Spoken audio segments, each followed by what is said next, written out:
Assalamualaikum warahmatullahi wabarakatuh. Bismillahirrahmanirrahim.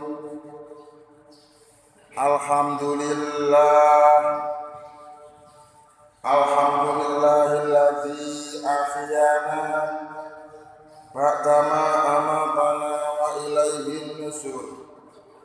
Wa ba'du an Abi Dzarrin qala qultu ya Rasulullah ayu masjidin wudi'a fil ardi qala al masjidul haram qultu summa ayun qala al masjidul aqsa qultu kam bainahuma qala arba'una sanatan wa aynama adrakatka sholatu fasolli fahuwa masjidun rawahu muslimun. An Abi Dzarrin utawi hadis menika bersumber saking Abu Dzar kala sampun ngocap sapa Abu Dzar kultu wis takon sapa ingsun takon ya Rasulullah wahai Rasulullah ayu masjidin masjid manakah masjid ingkang pundi wahai Rasul pundi akan den bangun pertama kali fil ardi wonten ing bumi menika kala banjur jawab sapa Rasul al masjidil haram yaitu masjidil haram. Kultu banjur takon sapa ingsun summa ayun sakmarine masjidil haram banjur masjid pundi malih wahai Rasul kala banjur jawab sapa Rasul al masjidul aqsa yaitu masjidil aqsa. Kultu takon sapa ingsun kam bainahuma jarake ana pirang tahun Rasul antarane bangun Masjidil Haram karo bangun Masjidil Aqsa kala wau jarake kira-kira wonten pinten tahun. Kala banjur jawab sapa Rasul arba'una sanatan. Jarak antarane bangun Masjidil Haram karo bangun Masjidil Aqsa menika jarake inggih menika 40 tahun. Wa ainama lan sekabehane panggonan dimanapun tempat adrokat kang jumpai ka sapa sira as-sholatu apa salat fasoli mongko salat sira bahwa mongko utawi sekabehane panggonan iku mau masjidun bisa digunakan sebagai masjid. Masjidun bisa digunakan untuk sujud, masjidun bisa digunakan untuk sholat. Rawawis ngriwayatnahu ing hadis ngriwayatna sapa Muslimun Imam Muslim. Hadis bersumber dari Abu Dzar.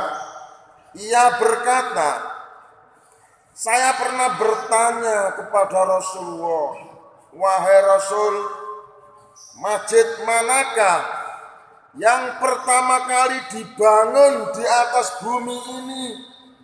Rasulullah menjawab, masjid yang pertama kali dibangun di atas bumi ini satu, yaitu Masjidil Haram. Lalu saya bertanya lagi, kemudian masjid mana lagi Rasul setelah Masjidil Haram? Beliau menjawab, Masjidil Aqsa.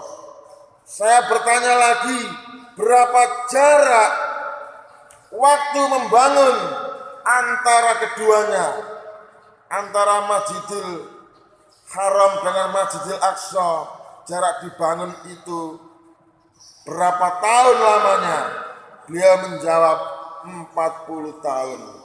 Dimanapun tempat kamu mendapati sembahyang, maka sembayanglah, sebab di situ juga merupakan masjid yang bisa digunakan untuk tempat sujud.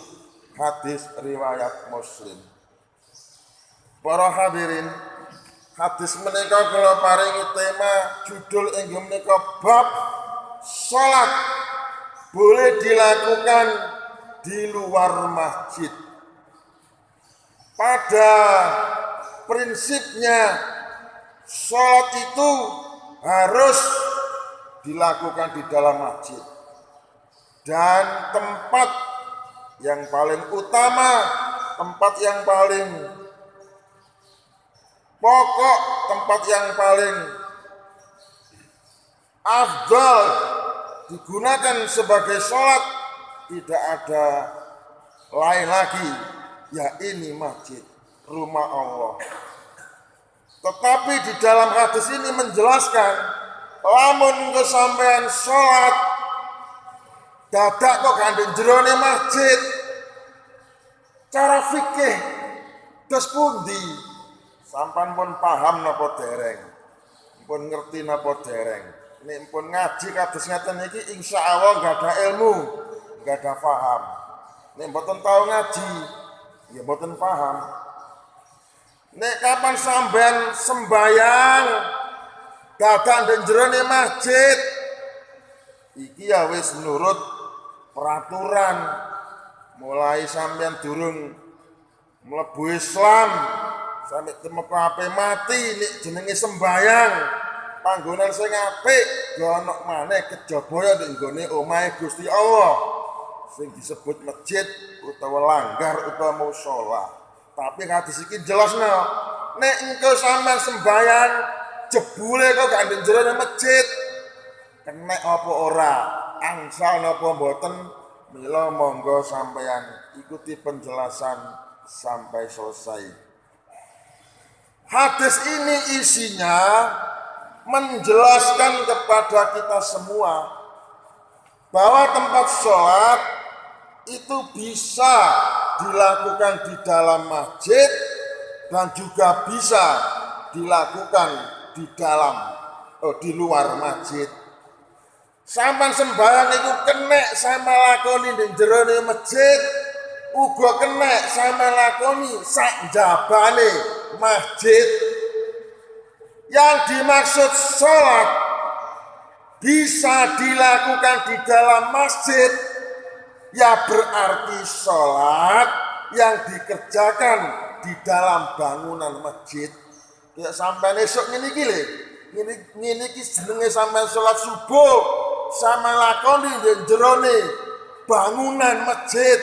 Mboten sama lakoni sak jabane masjid, tapi sampean kerjakno sak jerone bangunan masjid. Yang ini jenenge sholat di dalam masjid. Selanjutnya yang dimaksud sholat bisa dikerjakan di luar masjid, ya berarti sholat yang dilakukan bukan di dalam masjid, tapi sholat yang dilakukan di luar bangunan masjid. Di luar bangunan masjid itu di mana? Ya di alam terbuka. Wes pokoknya gak di jero masjid, di jabane masjid, di alam terbuka. Salat yang dilakukan di alam terbuka, contohnya salat yang dikerjakan di lapangan. Lapangan agak macet kan? Salat yang dikerjakan di tengah laut.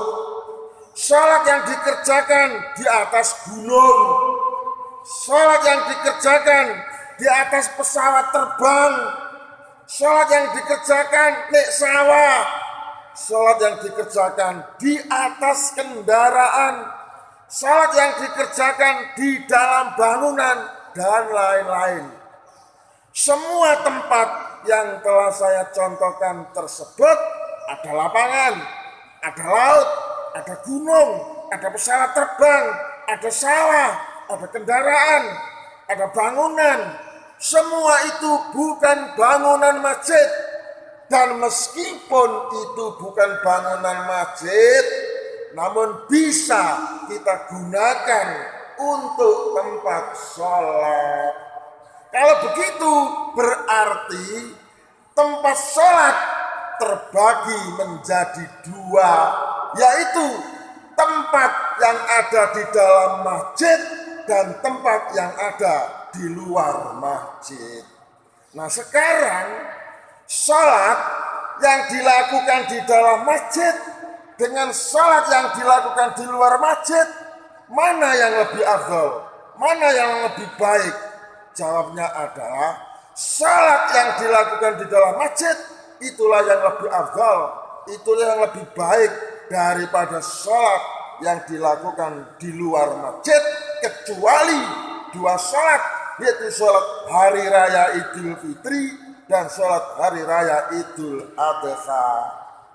Sholat subuh, sholat zuhur, sholat asar, sholat maghrib, sholat isya, kemudian tempat yang sampean gunakan untuk mengerjakannya berada di dalam masjid, maka itulah satu-satunya tempat yang paling afdol untuk sholat.